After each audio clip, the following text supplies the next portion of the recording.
Morning Bharati cements సమర్పిస్తున్న business breakfast షోకి స్వాగతం. ఆసియా దేశాల్లో స్టాక్ మార్కెట్లు మిశ్రమంగా నిస్తేజంగా స్తబ్దంగా ట్రేడ్ అవుతున్నాయి. నికీ లాంటి ఇండెక్స్, జపనీస్ ఇండెక్స్ నికీ లాభాల్లో ట్రేడ్ అవుతుంటే చైనా ఇండెక్స్ షాంఘై నష్టాల్లో, స్వల్ప నష్టాల్లో ట్రేడ్ అవుతుంది. సో ఫ్లాట్ గా ట్రేడ్ అవుతున్నాయని చెప్పుకోవచ్చు. ఎస్ఎక్స్ నిఫ్టీ కూడా 8216 దగ్గర 12 పాయింట్ల లాభంతో ఫ్లాట్ గా స్వల్ప లాభాల్లో ట్రేడ్ అవుతుంది. మన మార్కెట్స్ ఇవాళ just little bit of positive tone తో ప్రారంభమయ్యే అవకాశాలు కనిపిస్తున్నాయి. సో రిమైన్ ఓట్ నెగ్గనుందా, ఎగ్జిట్ ఓట్ కి ఓట్లు పడతాయా, ఇది ప్రస్తుతానికి సస్పెన్స్. రవి అస్తమించని బ్రిటిష్ సామ్రాజ్యం, the sun never sets on the British empire అంటూ ఒక సామెత, ఒక సూక్తి, ఒక నానుడి ఉండేది 6-7 దశాబ్దాల క్రితం మాట. ఇది ఇప్పటి జనరేషన్ బహుశా తెలియకపోవచ్చు. అయితే ఇవాల్టి సూర్యాస్తమయం మాత్రం యూరోపియన్ యూనియన్ లో బ్రిటిష్ దేశం కొనసాగుతుందా అన్న అంశాన్ని నిర్ణయించబోతోంది. సో ప్రాంతీయ సహకారం కోసం, ఏకత్వం కోసం దశాబ్దాల క్రితం ఆల్మోస్ట్ 1950s లో ఏర్పాటైన ఒక ఒప్పందం ఏదైతే ఉందో యూరోపియన్ యూనియన్ పేరిట 28 దేశాలు చేరాయి క్రమేపీ ఆ యూనియన్ లో. సో ఆ వ్యవస్థ పునాదులు కదిలే సంఘటన ఇవాళ చోటు చేసుకోబోతుంది బ్రెక్సిట్ లేదా బ్రిమైన్ రూపంలో.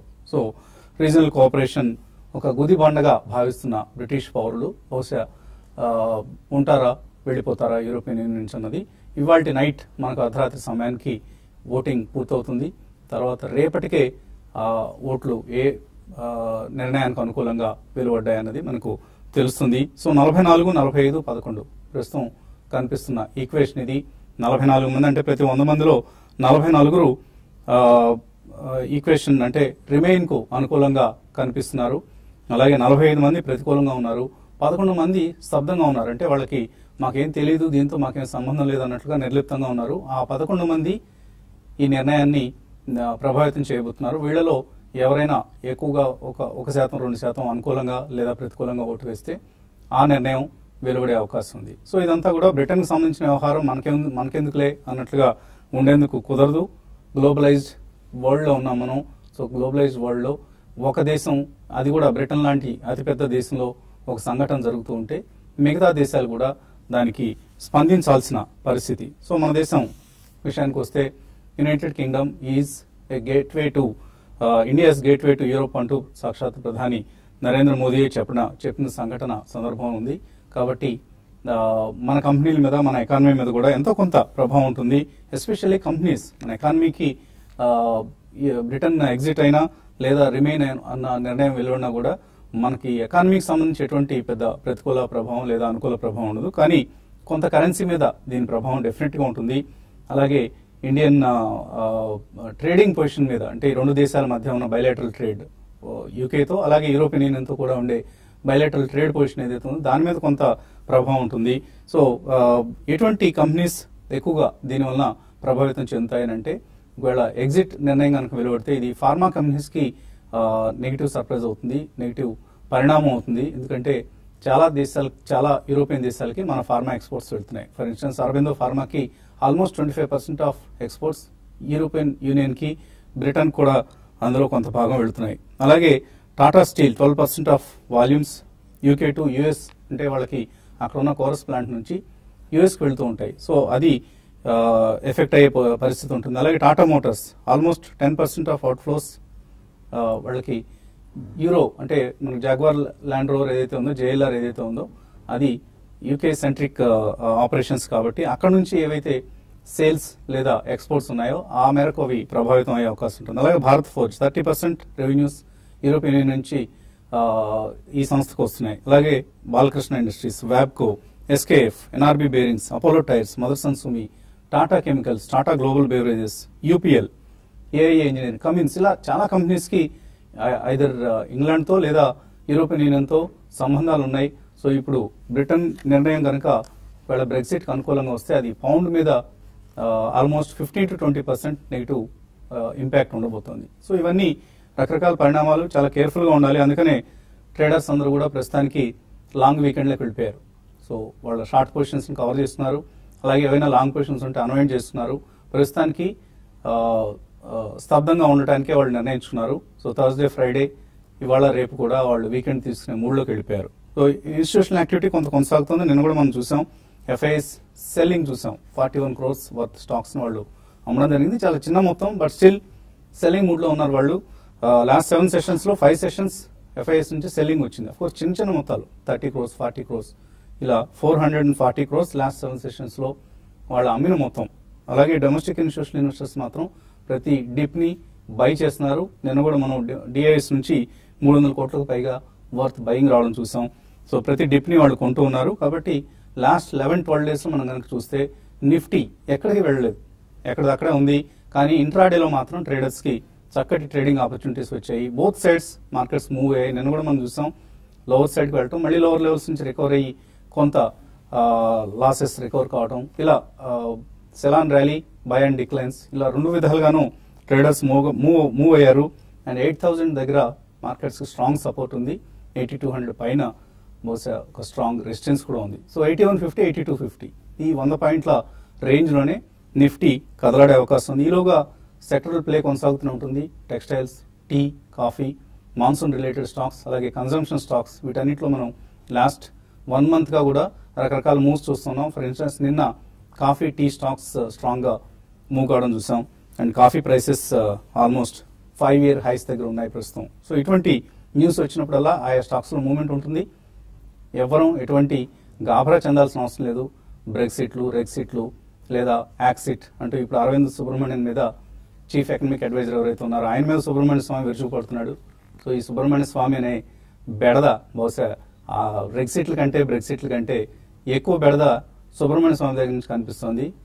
బహుశా ఆయన ఎవరైనా సైలెంట్ చేయగలిగితే ఇండియన్ ఎకానమీకి చాలా మేలు చేసిన వాళ్ళు అవుతారు. మరి ప్రధాని నరేంద్ర మోదీ ఎందుకు ఉపేక్షిస్తున్నారో మనకి తెలియని అంశం. సో సుబ్రహ్మణ్య స్వామి క్విట్ అంటూ ఒక ఉద్యమం రావాల్సిన అవసరం కూడా కనిపిస్తుంది. మార్కెట్స్ పరిస్థితి గురించి మాట్లాడేందుకు మనతో అనలిస్ట్ సిద్ధంగా ఉన్నారు. సో మార్కెట్స్ రకరకాల పరిణామాలు వాచ్ చేస్తుంది. ముఖ్యంగా బ్రెక్సిట్ ప్రస్తుతానికి మనకు కనిపిస్తుంది. ఇవాళ రేపు 2 రోజులు కూడా దీని ప్రభావం ఉంటుంది. సో రేపు ఒక బ్లాక్ ఫ్రైడే కాబోతుందా, లేదా ఈ 1 or 2 days ని చాలా సైలెంట్ గా ఉండండి తర్వాతే ఒక డెసిషన్ తీసుకోవచ్చు అంటారు? నార్మల్ ట్రేడర్స్ సైలెంట్ గా ఉండటమే బెటర్ అండి. ఎవరైనా ఎఫ్ఎండోలో మరి పొజిషన్స్ తీసుకున్న ఆప్షన్స్ ఏమన్నా కొద్దిగా ఎక్సోటిక్ పొజిషన్స్ అలా చేద్దాం అనుకుంటే అది వేరే విషయం, కనుక అది రిస్క్ ఉంటుందండి, డెఫినెట్ డౌట్ లేదు. ఇవాళ మార్కెట్ డల్ గానే ఉండొచ్చు, మార్కెట్ జస్ట్ ఒక రేంజ్ బౌండ్ లోనే ఉండొచ్చు, పెద్ద వాడే ఉండేది ఏం లేదు. ఎందుకంటే లండన్ లో 10 PM అంటే లండన్ కి నైట్ అయ్యేటప్పుడు మనకి ఆల్మోస్ట్ మార్నింగ్ 4 o'clock అయిపోతుంది, ఎర్లీ మార్నింగ్ రేపు మార్నింగ్. సో అప్పటి వరకు మనకి తెలిసేదే ఉండదు. సో రేపు మార్నింగ్ మార్కెట్ ఓపెన్ అయ్యేటప్పటికి ఇన్స్ట్రుమెంట్స్ ఇండికేషన్స్ వచ్చేసి పోల్స్ అన్ని వచ్చేస్తాయి కాబట్టి ఇన్స్ట్రుమెంట్స్ మనకి తెలిసిపోతుంది. అందులో ఏంటంటే జపాన్ మార్కెట్ అవన్నీ కూడా ఓపెన్ అయి ఉంటాయి కాబట్టి ఇంపాక్ట్ అయి తీసేసుకోవడం వల్ల అవుతాయి. సో మనకి రేపు మార్నింగ్ కే మనకి ఓపెన్ గ్యాప్ కానీ ఓపెన్ డౌన్ గానీ వచ్చే ఛాన్స్ ఉంది. అంటే ఎవరైనా అంటే ఆప్షన్స్ చేద్దాం అనుకుంటే అది దృష్టిలో పెట్టుకోవాల్సిన అంశం.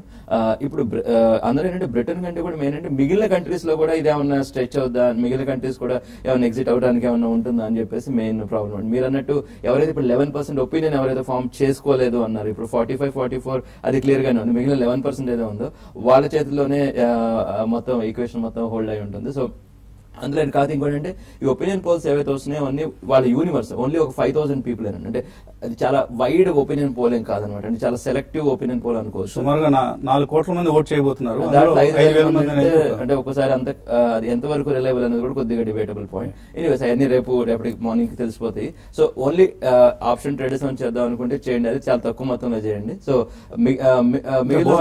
పుట్ కాల్ 2 కొనమంటారా? పుట్ కాల్ 2 కొనడం బెటర్, లేదంటే పుట్స్ ఎక్కువ తీసుకోవడం బెటర్. ఎందుకంటే ఒకవేళ రిమైన్ అని వస్తే మార్కెట్ పెద్ద పెరగకపోవచ్చేమో కానీ ఎగ్జిట్ అని వస్తే మాత్రం పడే ఛాన్స్ ఎక్కువ. ఎందుకంటే మార్కెట్ ఎగ్జిట్ పూర్తిగా రెడీ అవ్వలేదు. ఎందుకంటే జనరల్ మార్కెట్ మూడ్ ఏంటంటే రిమైన్ అయి ఉంటుంది అన్న ఒక కాన్ఫిడెన్స్ ఎక్కువ డిస్కౌంట్. అటువంటి టైంలో ఏంటంటే కొద్దిగా అటు వచ్చినప్పుడు ఏంటంటే రియాక్షన్ చాలా షార్ప్ ఉంటుంది అనమాట. సో పుట్స్ తీసుకుంటే వచ్చే పర్సెంటేజ్ గెయిన్ ఏదైతుందో అది చాలా ఎక్కువ ఉండొచ్చు. బట్ పడినా కూడా నాకు అనిపించేది ఏంటంటే ఒక 2-3 days, ఒక 4 days తర్వాత ఎటు మర్చిపోయాను. అంటే ఎగ్జిట్ మనం పావు గంటలో మర్చిపోయాం అట్లా అనేది మహైతే ఒక 2-3 days ఉంటుంది, తర్వాత అందరూ మర్చిపోయాను. సో ఇన్వెస్టర్స్ ఏదైతే ఉన్నారో లాంగ్ టర్మ్ ఇండియా మీద బెట్ చేస్తున్నారో వాళ్ళు పెద్ద ఆలోచించాల్సిన అంశం ఏం కాదు. సో ట్రేడర్స్ కి ఈ నేపథ్యంలో ఎటువంటి ఐడియాస్ ఇస్తారు? ఇప్పుడు ఒక పెద్ద ఈవెంట్ ఉంది కాబట్టి ఒక 200 points మూవ్ అనేది రేపు నిఫ్టీ ఉండే అవకాశం ఉంటుంది. కాబట్టి దాన్ని దృష్టిలో పెట్టుకుని ఇంతకుముందు జగన్నాథ్ గారు చెప్పినట్టుగా ఎక్కువ ఆప్షన్స్ వైపే మనకి మొగ్గు చూపడం మంచిది. ఎందుకంటే ఎవరైతే ఫ్యూచర్స్ లో నేకెడ్ పొజిషన్స్ అంటే ఓన్లీ ఫ్యూచర్స్ బై చేసో లేకపోతే సెల్ చేసో ఓపెన్ పొజిషన్స్ వద్దని చెప్తాను. చాలా వాటికి ఏమైనా పొజిషన్స్ ఉంటే ఈ రోజు అది లాంగ్ ఉన్నా షార్ట్ ఉన్నా కూడా క్లోజ్ చేసుకోమంటాను. ఇంకా రిస్క్ చేయగలిగితే, రిస్క్ చేసే ట్రేడర్స్ లేకపోతే రిస్క్ చేసే ఇన్వెస్టర్స్ ఉంటే మరీ లాంగ్ టర్మ్ కోసం ఉన్న వాళ్ళైతే దాని గురించి ఈ 1-2 రోజుల గురించి పెద్ద పట్టించుకోని అవసరం లేదు. బట్ షార్ట్ టర్మ్ తో ఉన్న వాళ్ళు మాత్రం అటు పుట్స్ కాల్స్ రెండు కూడా తీసుకోవచ్చు. అయితే ఇంకొక విషయం ఏంటంటే ఈవెన్ మనకి 1 వీకే F&O క్లోజింగ్ ఉంది అయినా కూడా ఆప్షన్స్ లో నిన్న చూస్తే ప్రీమియమ్స్ బాగా ఇంకా చెప్పాలంటే ఒక స్టాక్ పడినా కూడా కాల్ ఆప్షన్ నిన్న ఇంకా పెద్దగా పడలేదు, అంటే ప్రీమియమ్స్ ఇంకా ఎక్కువ ఉన్నాయి. కాబట్టి ఏదైనా కూడా ప్రీమియమ్స్ ఉన్నా కూడా అది కూడా రిస్క్ చేయగలిగితే ఒక 200 పాయింట్స్ డౌన్ సైడ్ కానీ అప్ సైడ్ రావచ్చు. కాబట్టి రెండు కూడా తీసుకోమంటాను. మనకి స్ట్రాటజీని వాడమంటాను. 8,400 కాలు, 8,000 పుట్టిన బై కరెంట్ లెవెల్స్ లో ఈక్వి డిస్టెన్స్ లో ఉన్న వాటిని బై చేసుకోవచ్చు. ఒకవేళ నిఫ్టీ కానీ రేపు గ్యాప్ డౌన్ వచ్చినప్పుడు కాల్స్ ని కొంచెం ప్రీమియం లో కాల్స్ ని ఎగ్జిట్ అయిపోయి పుట్టిన హోల్డ్ చేసుకోవచ్చు. బట్ ఏదైనా కూడా ఈ రోజు మాత్రం మార్కెట్ అంతా కూడా చాలా జిగ్జాగ్ గా ఉండే అవకాశం ఉంది. పెద్దగా అప్ మూవ్ అయితే ఉండకపోవచ్చు, పెద్దగా డౌన్ సైడ్ ఉండకపోవచ్చు. కాబట్టి ఇంట్రాడే కోసం ఎవ్రీ ర్యాలీలో ఇంట్రాడే కోసం కొన్ని స్టాక్స్ సెల్ చేసుకోవచ్చు. అదేవిధంగా క్లోజర్ గా బ్యాంక్ నిఫ్టీ ఒక 100 పాయింట్స్ 150 పాయింట్స్ డౌన్ అయినప్పుడు దాన్ని కూడా బై చేసుకోవచ్చు. హయ్యర్ లెవెల్స్ లో మదర్సన్స్ మీన్ ఒకటి సెల్ చేసుకోమంటాను. టాటా స్టీల్ ఒకటి సెల్ చేసుకోవచ్చు. తర్వాత రియల్ ఎస్టేట్ స్టాక్స్ లో నేను లాంగ్ అన్వైండింగ్ జరిగింది, వాటిలో బాగా ప్రాఫిట్ బుకింగ్ రావడానికి అవకాశం ఉంది. వాటిలో కూడా హయ్యర్ లెవెల్ లో సెల్ చేసుకోమని చెప్తాను. అలాగే మహానగర్ గ్యాస్ IPO ఇవాళతో క్లోజ్ కాబోతుంది. నిన్నటి వరకు మనం చూస్తే 3.92 టైమ్స్ ఓవర్ సబ్స్క్రైబ్ అయింది మహానగర్ గ్యాస్ IPO. ఇందులో అత్యధికంగా QIBs క్వాలిఫైడ్ ఇన్స్టిట్యూషనల్ బయర్స్ ఎవరైతే ఉన్నారో వాళ్ళు చాలా పెద్ద ఎత్తున అప్లై చేయడం జరిగింది. రిటైల్ ఇన్వెస్టర్స్ కూడా ఓవర్ ఎక్సైటెడ్ గా కనిపిస్తున్నారు ఇష్యూకి. ఆల్మోస్ట్ 3 టైమ్స్ రిటైల్ పార్ట్ ఇప్పటిదాకా ఓవర్ సబ్స్క్రైబ్ అయింది. బహుశా ఇవాళ 7 to 8 టైమ్స్ ఇష్యూకి ఓవర్ సబ్స్క్రిప్షన్ లభించే అవకాశం కనిపిస్తుంది. కాలర్స్ లైన్ లో ఉన్నారు. మొదటి caller Jawahar Babu. Hello, good morning. Morning అండి, అడగండి.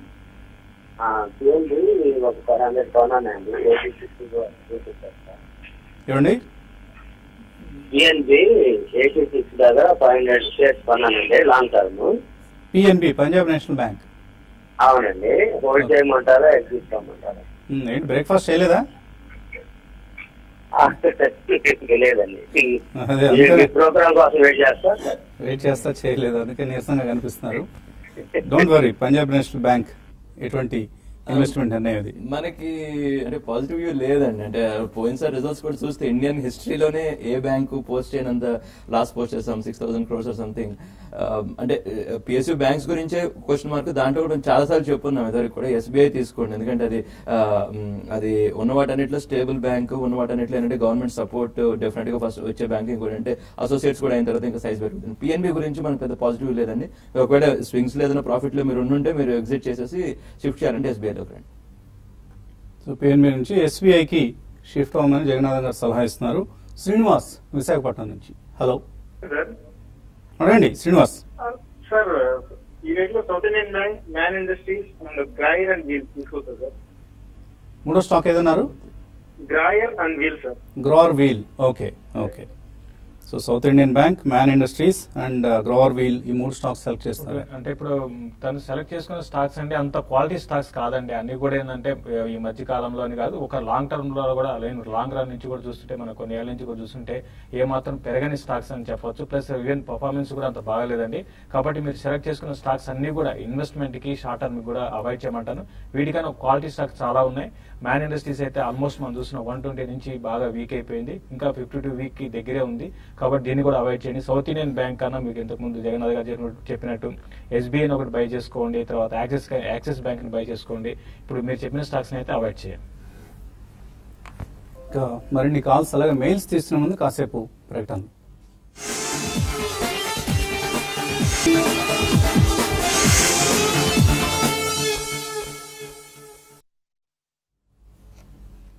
భారతీయ సిమెంట్స్ సమర్పిస్తున్న బిజినెస్ బ్రేక్ఫాస్ట్ షోకి తిరిగి స్వాగతం. తర్వాత కాలర్ లైన్ లో ఉన్నారు, చెన్నై నుంచి రవితేజ.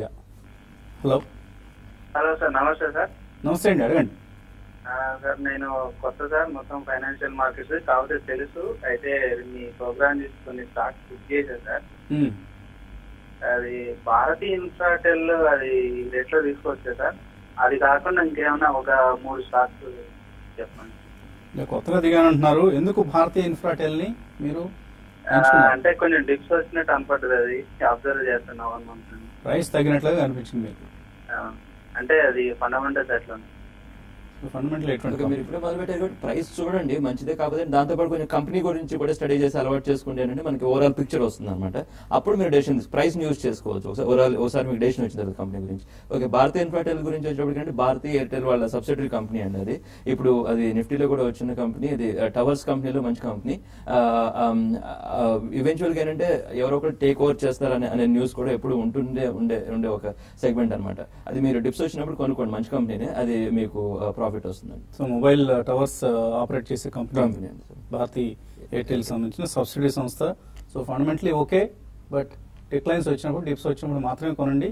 దానికంటే కూడా మీరు కొత్తగా మార్కెట్స్లోకి వస్తూ అంటున్నారు కాబట్టి మ్యూచువల్ ఫండ్స్తో స్టార్ట్ చేయండి. అట్లీస్ట్ కొంత భాగం మ్యూచువల్ ఫండ్స్, కొంత భాగం మీకు మరీ ఎక్కువ ఉత్సుకత ఎక్సైట్మెంట్ ఉంటే స్టాక్ మార్కెట్స్లో ఇన్వెస్ట్ చేయాలనుకుంటే అప్పుడే స్టాక్స్ సెలెక్ట్ చేసుకోండి. Otherwise mutual funds is the better route అవుతుంది మీకు. అలాగే రాజారెడ్డి హైదరాబాద్ నుంచి. హలో హలో, అడగండి రాజారెడ్డి. ఏమండి? హలో, అడగండి రాజారెడ్డి, వినిపిస్తుంది. మీ యాంకరింగ్ లో హలో, మీరు పాలిటిక్స్ ఎక్కువ మాట్లాడుతూ ఉంటారు, అసలు బిజినెస్ గురించి యాంకరింగ్ చేసినట్టు ఎందుకు? సరిగా వినపట్లేదండి, మీరు మాట్లాడేది అర్థం కావట్లేదు. నేను మాట్లాడేది బాగానే అర్థం అవుతుంది నాకు. మీరు పాలిటిక్స్, ఈ రోజు సుబ్రహ్మణ్య స్వామి గురించి కామెంట్, ఇలాంటి అవసరమా? ఈ ఛానల్ దేనికి పర్పస్ ఏముంది? ఆ పర్పస్ డీవియేషన్ చేసి ఎందుకు మాట్లాడుతూ ఉంటారు? సో ఈ ఛానల్ అన్ని రకాల విషయాలు మాట్లాడతామండి, మీకేంటి అభ్యంతరం? దాంట్లో అసలు సమాచారం మీకు పక్కన ఉండే వాళ్ళు నీట్ గా ప్రతి స్టాక్స్ గురించి ఎక్స్ప్లెయిన్ చేస్తున్నారు. మీరేమో దానికి అడ్డంగా చెప్తుంటారు తప్ప. మేము ఇలాగే మాట్లాడతాం, మీకేంటి అభ్యంతరం? ఎస్ రాజారెడ్డి గారు, అన్ని రకాల అంశాలు ఇక్కడ చర్చకు వస్తూ ఉంటాయి, ప్రస్తావనకు వస్తూ ఉంటాయి. మీకు ఇష్టమైతే వాచ్ చేయండి, లేదంటే నిరభ్యంతరంగా మరొక ఛానల్ వాచ్ చేసుకోవచ్చు. మిమ్మల్ని ఎవరో ఇక్కడ బలవంతంగా కూర్చోబెట్టి మా ఛానల్ చూడండి అని చెప్పడం లేదు. మా కార్యక్రమం నచ్చే వ్యక్తులు ఎక్కువ మంది ఉన్నారు. నేను ఇలా మాట్లాడటాన్నే అభిమానించే వ్యక్తుల శాతం ఎక్కువ కాబట్టి ఇలాగే మాట్లాడతాం. మీకు అభ్యంతరం అయితే go and watch what channel you would like to. So కొద్దిగా ఆవేశపరండి కదా, ఇలాగే ఉంటుంది నా ధోరణి. దయచేసి ఏమి అనుకోవద్దు ఒకవేళ ఎవరికైనా మనస్తాపం కలిగించుంటే. రామకృష్ణ సోమంచి మెయిల్ పంపించారు. ఆయన 150 కాల్ అశోక్ లేలాండ్ కాల్ తీస్తున్నారు, అలాగే 95 పుట్ తీస్తున్నారు. ఏం చేయమంటారు? మీరు అంటే హెడ్జింగ్ లాగా ఉన్నారండి, కాబట్టి ఎటు పోయినా అంటే స్టాక్ ఎటు మూవ్ అయినా కూడా పెద్దగా మీకు ఏమి ప్రాబ్లం ఉండకపోవచ్చు. 105 అది 150 అన్న 105 కాల్ అయినా కూడా స్టాక్ మీరు చెప్పిన రేట్ మధ్యలోనే ఉండే అవకాశం ఉందండి. బెటర్ ఏంటంటే మీ ఆప్షన్స్ ని ఈ రోజు క్లోజ్ చేసుకోమని చెప్తాను. ఇంకా మీకు టెక్నికల్ పరంగా చెప్పాలంటే చాలా వీక్ ఉందండి అశోక్ లేలాండ్. పుట్లో ఉండి మీరు కాల్ ఎగ్జిట్ కమని చెప్తానండి. అరబిందో ఫార్మా, సన్ ఫార్మా ఈ రెండు కూడా ప్రస్తుతం హోల్డ్ చేస్తున్నారు. రాజేంద్ర లాస్ట్ లో ఉన్నారు ప్రస్తుతానికి, హోల్డర్ సెల్. అరవింద్, ఈ ఫార్మా ఏంటంటే మనం ఇదివరకు బ్రెక్సిట్ తో కొంచెం సెగ్మెంట్ అండి. సో అది వాచ్ చేయండి. నెక్స్ట్ 2 days వాలటిలిటీ ఎక్కువ ఉండే సెగ్మెంట్ అండి. అయితే అంటే ఫార్మా అనేది కొద్దిగా లాంగ్ టర్మ్ లో మీకు రిటర్న్స్ రావచ్చు, కానీ ఇమీడియట్ గా మీకు 1-2 years లో పెద్ద పర్సెంటేజ్ గెయిన్స్ రావచ్చు. గుత్తికొండ హరి అడుగుతున్నారు. యుఎస్ సిటిజన్షిప్ ఉంది, అలాగే ఇండియన్ పాన్ కార్డు కూడా ఉంది. సో ఏ ఎన్ఆర్ఐ అకౌంట్ ని ఆయన సెలెక్ట్ చేసుకోవాలి? అది ఎన్ఆర్ఐ అకౌంట్, అది మీరు ఏ బ్యాంక్ లో అయినా, for example ICICI bank, axis bank, ఏదైనా ఫ్రంట్ లైన్ బ్యాంక్ ఏదైతే ఉందో దాని నుంచి మీరు అమౌంట్ ట్రాన్స్ఫర్ చేస్తే ఎన్ఆర్ఐ అకౌంట్ నుంచి, అప్పుడు ఏంటంటే ఇక్కడ లోకల్ బ్రోకర్ ఎవరితోనే మీరు డీల్ చేయొచ్చు. ఇప్పుడు మనకు కూడా చాలా మంది ఎన్ఆర్ఐ అకౌంట్స్ ఉంటాయి. అవి అది యుఎస్ సిటిజన్షిప్ ఉన్నా కూడా ఇండియన్ పాన్ కార్డు ఉంటే సరిపోతుంది. సో అలాగే 2 దేశాల్లోనూ ట్యాక్స్ పే చేయాల్సిన అవసరం ఉంటుంది. ఈ ట్యాక్స్ గురించి మీ ట్యాక్స్ ఎక్స్పర్ట్ ఒకసారి కనుక్కోండి, ఎందుకంటే మీ మిగిలిన డీలింగ్స్ అవన్నీ ఒకసారి చెక్ చేసుకోవాల్సి వస్తుంది. ఎందుకంటే నాకు తెలిసినంత వరకు మీరు యూఎస్ లో కట్టాల్సి వస్తుందండి. ఎందుకంటే మీరు యూఎస్ వాళ్ళకి ఏంటంటే వరల్డ్ వైడ్ ఎక్కడ మీకు ఇన్కమ్ ఉన్నా కూడా అక్కడే చార్జ్ చేయాలని రూల్ ఉంటుంది. కాబట్టి కాదు మీరు ట్యాక్స్ ఎక్స్పర్ట్స్ ఇంకొకసారి మీరు చెక్ చేసుకోండి. మనోహర్ రెడ్డి అడుగుతున్నారు. జిందాల్ సా 51 రూపాయలు హోల్డ్ చేస్తున్నారు, హోల్డర్ ఎగ్జిట్. అంటే షార్ట్ టర్మ్ కోసం అయితే ప్రాఫిట్ బుక్ చేసుకోమని చెప్తానండి. ఎందుకంటే రీసెంట్ గా 40 రూపాయల నుంచి 60 దాకా వచ్చింది. కొంచెం ఈ లెవెల్ లాగొచ్చు షార్ట్ టర్మ్ కోసం అయితే. లాంగ్ టర్మ్ కోసం అయితే హోల్డ్ చేయండి. సురేష్ అడుగుతున్నారు. IFB industries, Mahindra holidays, Bajaj Corp, HCC ఈ 4 లాంగ్ టర్మ్ కోసం ఇన్వెస్ట్ చేయొచ్చు. మనం ఫస్ట్ 3 ఎదురు చెప్పిన కంపెనీస్ అంటే ఫస్ట్ 3 కంపెనీస్ మంచి కంపెనీస్, మీరు డిప్స్ వచ్చినప్పుడు కొనుక్కోండి. హెచ్సిసి వచ్చినప్పటికి కొద్దిగా ఏంటంటే డెట్ బర్డెన్ ఎక్కువ ఉన్న కంపెనీ, అది అవాయిడ్ చేయండి. బిఈఎంఎల్ కొనుక్కోవచ్చా ఈ రేట్ లో? స్టాప్ లాస్ ఏదైనా పెట్టుకోవాలా? బిఈఎంఎల్ అగైన్ డిఫెన్సివ్ బెట్ ఈ సెగ్మెంట్ ఏంటంటే ఆ టైంలో ఏంటంటే న్యూస్ లో కొద్దిగా యాక్టివ్గా ఉండే షేర్ అండి. మీరు ఆల్రెడీ కరెక్షన్ కూడా బాగానే అయింది, మీరు బై చేయొచ్చండి. అనిల్ కుమార్ అడుగుతున్నారు. మ్యాక్స్ వెంచర్స్ కొన్నారట నిన్న 10,000 షేర్స్ 1 వీక్ కోసం. ఇప్పుడు లిస్ట్ అయిన కంపెనీ ఇది. ఇప్పుడు కొత్తగా లిస్ట్ అయిన కంపెనీ ప్లస్ ఇంకోటి ఇప్పుడు ఈవెంట్ ఉంది, ఇవన్నీ ఉన్నాయి కాబట్టి బట్ 1 వీక్ కోసం హోల్డ్ చేయండి అండి. నేను కూడా మనం చూసాం సీలింగ్ అయింది. బట్ దీన్ని బెటర్ ఏంటంటే అరౌండ్ 56-60 మధ్యకి వచ్చినప్పుడు మీరు ఒకసారి షార్ట్ టర్మ్ కోసం ప్రాఫిట్ బుక్ చేసుకోండి. ఓకే అండి. సో చాలా మెయిల్స్ వస్తున్నాయి. ఇన్ఫ్యాక్ట్ అందరూ కూడా మన కార్యక్రమాన్ని అభిమానించే అభిమానులు. సో ఎక్కడన్నా రాజారెడ్డి లాంటి వాళ్ళకి కొద్దిగా అభ్యంతరకరమైన విషయాలు ఉంటే ఉండొచ్చు, కానీ ఎక్కువ మంది ఈ స్టైల్ని, ఈ ధోరణిని ఇష్టపడతారండి. అందుకోసమే మా ప్రోగ్రామ్ ఎక్కువ మంది చూస్తూ ఉంటారు. సో నేను రకరకాల అంశాలు మాట్లాడటం చాలా మందికి నచ్చుతూ ఉంటుంది. సో ఎక్కువ మందికి నచ్చే విధంగా వెళ్ళాలి. అందరినీ మెప్పించడం ఎవరి వల్ల కాదు కదా. అందరికీ ఆమోదయోగ్యంగా ఉంటే ఆ వ్యక్తి మానవుడు కాదు, దేవుడో దేవత అవుతారు. సో అందరినీ మెప్పించడం కష్టం కాబట్టి ఎక్కువ మంది ఇష్టపడే ధోరణిని కొనసాగించేందుకే మేము నిర్ణయించుకున్నాం. సో అదే పద్ధతిలో మన కార్యక్రమం నడుస్తూ ఉంటుంది. అభిమానంతో మెయిల్స్ పంపించిన అనేక మంది చాలా మెయిల్స్ వస్తున్నాయి. So thank you very much. ఇది ఇవాల్టి బిజినెస్ బ్రేక్ఫాస్ట్. మధ్యాహ్నం స్మార్ట్ ఇన్వెస్ట్లో మళ్ళీ కలుద్దాం.